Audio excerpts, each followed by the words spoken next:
একটি বিদ্যালয় শুধু ইট পাথরের ভবন নয়, একটি বিদ্যালয় মানে স্বপ্ন গড়ার কারখানা। কখনো মাটির ঘরে, কখনো সীমিত সুযোগে একটি প্রতিষ্ঠান ধীরে ধীরে এগিয়ে যায় তার শিক্ষার্থী, শিক্ষক, অভিভাবক আর এলাকার মানুষের সম্মিলিত প্রচেষ্টায়। আর সেই দীর্ঘ পথ চলায় কোনো একটি অর্জন হয়ে ওঠে নতুন প্রেরণার গল্প। সম্প্রতি প্রকাশিত এসএসসি ফলাফলে ৭৯.০৭% পাশের হার এবং ৬ জন জিপিএ ৫ নিয়ে বাঁশখালী উপজেলায় প্রথম স্থান অর্জন করেছে বাঁশখালী সরকারি উচ্চ বিদ্যালয়। কিন্তু প্রশ্ন হলো, ২০২৫ সালের এসএসসি ফলাফলে যে প্রতিষ্ঠানটি ছিল অষ্টম স্থানে, মাত্র ১ বছরের ব্যবধানে কিভাবে তারা উঠে এলো উপজেলার শীর্ষে? এই প্রশ্নের উত্তর খুঁজতেই আমাদের আজকের যাত্রা। বাঁশখালী এক্সপ্রেসের নিয়মিত আয়োজন ক্যাম্পাস এক্সপ্রেসের আজকের পর্বে থাকছে বাঁশখালী সরকারি উচ্চ বিদ্যালয়ের সাফল্যের গল্প।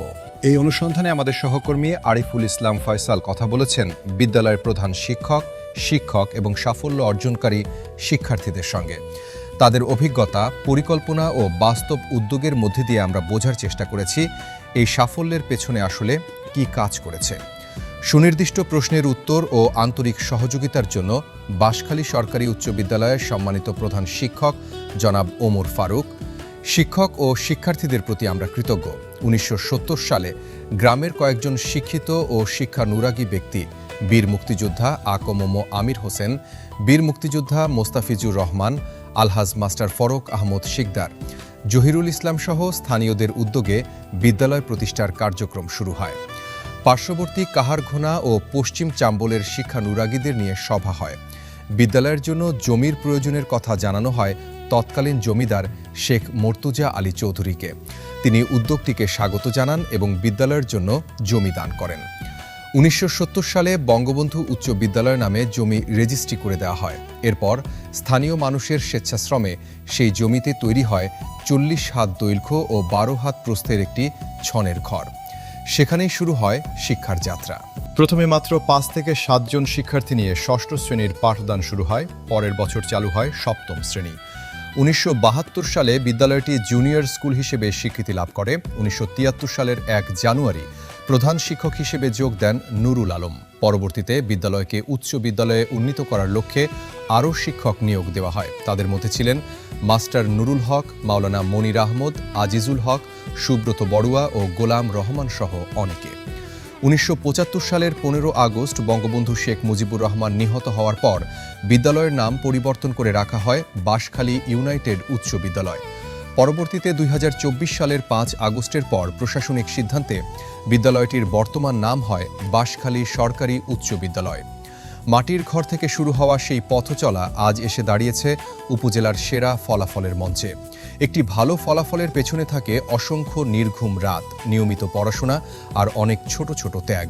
এই সাফল্যের সবচেয়ে বড় সাক্ষী শিক্ষার্থীরাই। তাদের কাছে জানতে চাওয়া হয়েছিল প্রাপ্তির অনুভূতি, ফলাফল অর্জনে প্রস্তুতি, ফলাফলের কৃতিত্বের দাবিদার অংশীদার কারা কারা ছিল। জবাবে তারা যেমনটি জানালো। অন্যান্য স্কুলে শুক্রবার শনিবারে স্কুল বন্ধ ছিল, কিন্তু আমাদের স্কুল শুক্রবার শনিবারে খোলা ছিল। আমাদের স্যার আমাদের জন্য অক্লান্ত পরিশ্রম করেছেন। তারা প্রতি শনিবারে এক্সট্রা ক্লাস নিতেন এবং পরীক্ষা নিতেন, আমাদেরকে মূল্যায়ন করেছেন। অনুভূতি বলতে আসলে জিপিএ ৫ তো সকল শিক্ষার্থীর একটা স্বপ্ন থাকে এবং এই স্বপ্ন পূরণের পরবর্তীতে সকলের একটা খুবই আনন্দঘন অনুভূতি সৃষ্টি হয়। সকলে খুশি হয়েছে, যার কারণে ভালোই লাগছে। এই যে সাবজেক্টের দুর্বলতা ছিল ওই সাবজেক্টে আমি ভালোভাবে পড়েছি, এক্সাম দিয়েছি। ওই এক্সামে আমার যে সাবজেক্ট খারাপ হয়েছে ওই সাবজেক্টগুলো টিচাররা আমাকে মার্ক করে দিয়েছিল। আমি ওই জিনিসগুলো দেখে বারবার রিভাইজ দিয়েছি, এভাবেই পড়াশোনা করে আর কি নিজের দুর্বলতাকে কাটিয়ে তুলেছি। ভবিষ্যতে আমি একজন ডাক্তার হতে চাই এবং একজন ভালো মানুষ হতে চাই। দেখা যায় বর্তমানে বাংলাদেশের প্রায় বেশিরভাগ মানুষ বিনা চিকিৎসায় মারা যাচ্ছে। আমি এই সমস্যার হাল করে আমার দেশকে উন্নত করতে চাই। আমি এই রেজাল্টের কৃতিত্ব আমার শিক্ষকের, আমার বাবা মা এবং আমি ফ্রেন্ডদের দিতে চাই, কারণ তারা আমাকে অনেক সাপোর্ট করেছিলেন এই কৃতিত্ব অর্জনের পিছনে। একটি ব্যাচের ফলাফল শুধু শিক্ষার্থীদের একার অর্জন নয়, এর সঙ্গে জড়িয়ে থাকে শ্রেণীকক্ষের প্রতিটি পাঠ, শিক্ষকের প্রতিটি পরামর্শ এবং শিক্ষার্থীর দুর্বলতা কাটিয়ে ওঠার প্রতিটি চেষ্টা। তাই আমরা কথা বলেছি বিদ্যালয়ের কয়েকজন শিক্ষকের সঙ্গে। জানতে চাওয়া হয়েছিল তাদের প্রস্তুত করতে বিদ্যালয়ের উদ্যোগের কথা, মূল্যায়ন পদ্ধতি, পর্যবেক্ষণ, ভালো ফলাফলে শিক্ষক, শিক্ষার্থী ও অভিভাবকদের সমন্বয়ের কথা। আমাদের এই ব্যাচের ভালো ফলাফলের পেছনে যে জিনিসটা সবচেয়ে বেশি কার্যকর ভূমিকা রেখেছে সেটা হলো আমাদের শিক্ষার্থীদের নিয়মিত ক্লাসের উপস্থিতি। তারা নিয়মিত ক্লাসে উপস্থিত থাকতো। তাছাড়াও আমরা ক্লাসের বাইরে যে এক্সট্রা কেয়ার করতাম সেখানেও তাদের উপস্থিতি ছিল খুবই সন্তোষজনক। শিক্ষার্থীদেরকে নিয়ে আমাদের প্রধান শিক্ষক অনেক ধরনের পরিকল্পনা নিয়েছে এবং সেই পরিকল্পনা মাফিক আমরা টিচাররা এবং স্টুডেন্টদের সাথে পড়াশোনা নিয়ে সবাই আন্তরিকভাবে ব্যস্ত ছিলাম এবং প্রতি শনিবারে এখানে পরীক্ষা নেওয়া হতো। যেমন রমজানের বন্ধে প্রতিদিন ক্লাস হতো এবং আমাদের প্রধান শিক্ষক তিনি নিজেও প্রতিদিন দুর্বল স্টুডেন্টদেরকে পড়ার উপরে জোর দেওয়ার জন্য ক্লাস নিতে। অবশ্যই এটা একটা চমৎকার প্রশ্ন। একজন শিক্ষার্থীর এবং ভালো ফলাফল করার পেছনে শিক্ষক এবং অভিভাবকের মধ্যে অবশ্যই সমন্বয় থাকতে হবে। শিক্ষার্থীদের অভিভাবকরা, যেহেতু আমাদের এই বিদ্যালয়টি অত্যন্ত গ্রাম অঞ্চলে একটি বিদ্যালয়, এখানে বেশিরভাগ অভিভাবকই শিক্ষার্থীর প্রতি সচেতন ছিল না। বিদায় আমরা শিক্ষকরা নিজে নিজে গিয়ে আমাদের শিক্ষার্থীদের বাড়িতে গিয়ে আমরা তাদেরকে হোম ভিজিট করেছি এবং তাদের লেখাপড়ার খোঁজখবর নিয়েছি এবং সম্মানিত প্রধান শিক্ষক মহোদয়ের দিক নির্দেশনায় আমরা সকল শিক্ষার্থীদের অভিভাবকদেরকে আমরা স্কুলে এখানে অভিভাবক সমাবেশ করে তাদের লেখাপড়ার মান উন্নয়নের জন্য আমরা যতটুকু চেষ্টা করা দরকার আমরা চেষ্টা করেছি। ছাত্রছাত্রীদের ভালো রেজাল্ট করার জন্য প্রত্যেকটা শিক্ষক প্রত্যেক বিষয়ে স্পেশাল আমরা কেয়ার নিয়েছি। প্রতি সপ্তাহে শনিবারে আমরা তাদেরকে পরীক্ষা নিয়েছি, এগুলো পরীক্ষা মূল্যায়ন করেছি। আমরা বিশেষ করে যারা এই পরীক্ষা ভালো করেছে, পরবর্তীতে দেখা গেছে যে প্লাস পাইছে, যে ওখান থেকেই বেশিরভাগ ছাত্রছাত্রী কৃতকার্য হয়েছে। আমরা সর্বাত্মক চেষ্টা করেছি রাত দিন। আমাদের বিশেষ করে আমাদের প্রধান শিক্ষক মহোদয় তিনি অক্লান্ত পরিশ্রম করেছেন।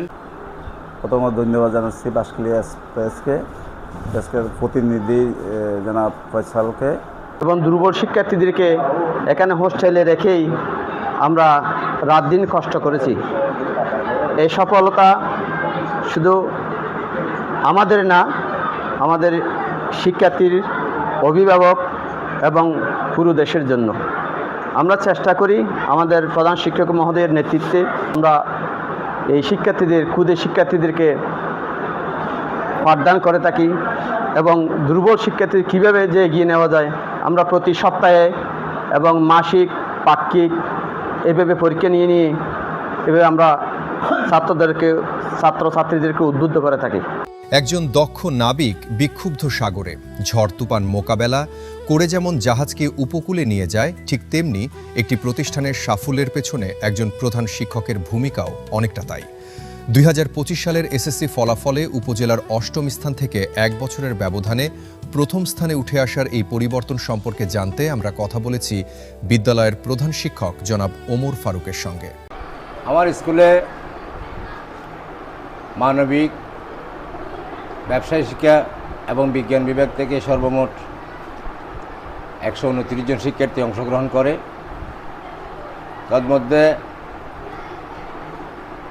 79.79% শিক্ষার্থী উত্তীর্ণ হয়। জেনারেলে 6 জন শিক্ষার্থী জিপিএ 5 পায়, বাকিগুলো এ এবং A- ডিগ্রিতে পাস করে, গ্রেডে পাস করে। ভোকেশনাল শাখার মধ্যে আমার পার্সেন্টেজ প্রায় 76%, ওখানে 6 জন জিপিএ 5 পায়। তো এবছরের আসলে ফলাফলটা বলতে গেলে শিক্ষার্থীর মধ্যে একটা নতুনভাবে একটু কড়াকড়ি মূল্যায়ন করা হবে এই ভীতিটা ছিল সম্ভবত।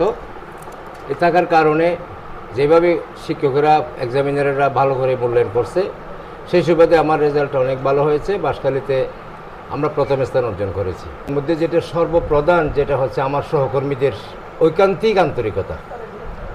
আমি আমার শিক্ষকদের আন্তরিকতার কথা বলতে পারবো না। আমি যখনই যে মুহূর্তে শিক্ষকদেরকে একটু পরামর্শ দিয়েছি, নির্দেশনা দিয়েছি, সবাই মিলে মিটিং করেছি, শিক্ষার্থীদেরকে দুর্বল শিক্ষার্থীকে কীভাবে উঠিয়ে আনা যায় এদের পরামর্শ অনুযায়ী আমি শনিবারেও আমি দুর্বল শিক্ষার্থীদেরকে বা এদেরকে সাপ্তাহিক 2-3টা করে বিষয়ভিত্তিক রুটিন মাফিক পরীক্ষা নিয়েছি শনিবারেও আমার সহকর্মীরা বাড়িতে বাসা আমাদের ছুটিটা বুক করে নেয়। এদের সবচেয়ে বেশি অবদান। দ্বিতীয় অবদান হচ্ছে যারা পাশ করছে তাদের অভিভাবকেরা। আমি মাসে মাসে অভিভাবক সমাবেশ করেছি, অনেক অভিভাবক সাড়া দিয়েছেন। যারা একটু আমার কথা শুনেছেন, অভিভাবক সাড়া দিয়েছেন, তাদের শিক্ষার্থীরা, তাদের ছেলেমেয়েরাই উত্তীর্ণ হয়েছে। শিক্ষার্থীদেরকে সাপ্তাহিক পরীক্ষা নিতাম। পরীক্ষা নেওয়ার পরে আমরা দুর্বল শিক্ষার্থীদেরকে কোন শিক্ষার্থীরা দুর্বলতা রয়েছে আমি সেই বিষয়গুলো ফাইন্ড আউট করে এদের জন্য বিষয় শিক্ষক দিয়ে বিশেষ ব্যবস্থা নিতাম। অতিরিক্ত ক্লাস ছুটির পরে, ছুটির আগে অতিরিক্ত ক্লাস নিতাম। কোথায় দুর্বলতা আছে, এটা তো গ্রাম অঞ্চল, প্রত্যন্ত অঞ্চল, এলাকার অভিভাবকগণও বলতে গেলে মাশাআল্লাহ অনেকটা অসচেতন। সেই দায়িত্বটা পুরোটা আমাকে নিতে হয়েছে আর কি। কিন্তু সবচেয়ে বড় কথা, আমার শিক্ষকেরা, বিষয় শিক্ষকেরা, আমার বিষয় শিক্ষকগণ যারা ছিলেন, ওই বিষয়ের শিক্ষকেরা সবাই বেশ আন্তরিক চেষ্টা করেছেন। এবং সাথে সাথে অভিভাবকদেরকে আমরা অবহিত করতাম, টেলিফোন করতাম। কোনো শিক্ষার্থী অনুপস্থিত থাকলে সাথে সাথে ফোন করে তাদের অভিভাবককে অবহিত করতাম, স্কুলে আনার জন্য বাধ্য করতাম। এবং শিক্ষকদেরকে নির্দেশ, তাদেরকে দুর্বল বিষয়গুলোর যে ভালো মার্ক যেভাবে পায়, পাস করে যারা পাসেবল হয় সে চেষ্টা করতাম। যে স্টুডেন্টগুলো আমার খারাপ করছে, শুধু আমার স্কুল নয়, সারা বাঁশখালীতে অধিকাংশ, আমি যদি বলি, বলাটা যদি অত্যুক্তি হয়, আমাদের অধিকাংশ অভিভাবক অসচেতন। এটা বাংলাদেশের একটা বড় সমস্যা। আমাদের কাছে বাচ্চাটা থাকে 6 ঘন্টা, 10টা থেকে 4টা পর্যন্ত, বাকি সময়টা অভিভাবকদের কাছে থাকে। আমাদের সম্মানিত অভিভাবকগণ যদি তাদের ছেলে মেয়েদের প্রতি নজর থাকে, দৃষ্টি থাকে, স্কুলের সাথে, প্রত্যেকটি বিদ্যালয়ে স্কুলের সাথে একটু যোগাযোগ রাখে, বাচ্চাটা কোথায় গেল, কি পড়লো কিনা, ঠিকমতো স্কুলে আসছে কিনা, বা পড়াশোনা করছে, একটু তদারকি করে, একটু সচেতন হয়, তাহলে এই বাচ্চাগুলো ভবিষ্যতে আর খারাপ করবে না এবং শিক্ষার মান বাড়বে। আমরা এই পর্যন্ত করেছি, আমরা যখন কোনো স্টুডেন্ট যখন 1 দিন 2 দিন স্কুলে আসতেছে না, সাথে সাথে আমার শিক্ষকদের একটা টিম করে দিয়ে আমরা বাড়িতে পৌঁছে গেছি। আমরা হোম ভিজিট করেছি, রাতে প্রত্যেকটা স্টুডেন্টের বাড়িতে গিয়েছি, মা বাবাকে বুঝিয়েছি, স্কুলে আসতেছে না তার প্রকৃত কারণ উদ্ঘাটন করে তার সমাধানের চেষ্টা করেছি। আমার একটা মনোবল আছে, আমার শিক্ষক, আমার সহকর্মীরা, আমার প্রায় 35 জন সহকর্মী আছে। আমার সহকর্মী আমরা 35 জন একসাথে ঝাঁপিয়ে পড়ি, যেখানে যাই। আগামীতেও ইনশাল্লাহ ধারাবাহিকতা চেষ্টা করতে আমরা আপ্রাণ চেষ্টা করে যাবো ইনশাল্লাহ, যাতে আমার একটা শিক্ষার্থীও চেহারা খারাপ মরণ করে এখানে নির্বাচন পরীক্ষার পরে বাড়িতে ফেরত না যায়। যদি এলাকায় আমাদের রাজনৈতিক ব্যক্তিবর্গ নির্বিশেষে এলাকার সচেতন মহল যদি এলাকায় শিক্ষার ক্ষেত্রে যদি একটু সচেতনতা বৃদ্ধি করার জন্য কোনো উদ্যোগ নেয়, সেটা হবে প্রত্যেকটা শিক্ষা প্রতিষ্ঠানের জন্য একটা সুযোগ এবং কল্যাণকর। 1970 সালে কয়েকজন শিক্ষানুরাগী মানুষের উদ্যোগে শুরু হয়েছিল যে পথ চলা। আজ সেই প্রতিষ্ঠানই উপজেলার সেরা ফলাফলের স্বীকৃতি অর্জন করেছে। একসময় যেখানে ছিল ছনের ছাউনি দেওয়া মাটির ঘর, আজ সেখানে তৈরি হচ্ছে নতুন প্রজন্মের স্বপ্ন। এই সাফল্য শুধু 6টি জিপিএ 5 কিংবা 79.07% পাশের হার নয়, এর সঙ্গে জড়িয়ে আছে শিক্ষার্থীদের পরিশ্রম, শিক্ষকদের দায়িত্ববোধ, অভিভাবকদের সহযোগিতা এবং একটি প্রতিষ্ঠানের এগিয়ে যাওয়ার প্রত্যয়। প্রিয় দর্শক, দেখতে দেখতে আমরা আজকের আয়োজনের একেবারে শেষ প্রান্তে চলে এসেছি। আগামী পর্বে থাকছে উপজেলায় 2য় স্থান অধিকারী ঐতিহ্যবাহী নাটমুড়া পুকুরিয়া উচ্চ বিদ্যালয়। সেই পর্ব দেখার আমন্ত্রণ জানিয়ে আজকের মতো বিদায় নিচ্ছি। আল্লাহ হাফেজ।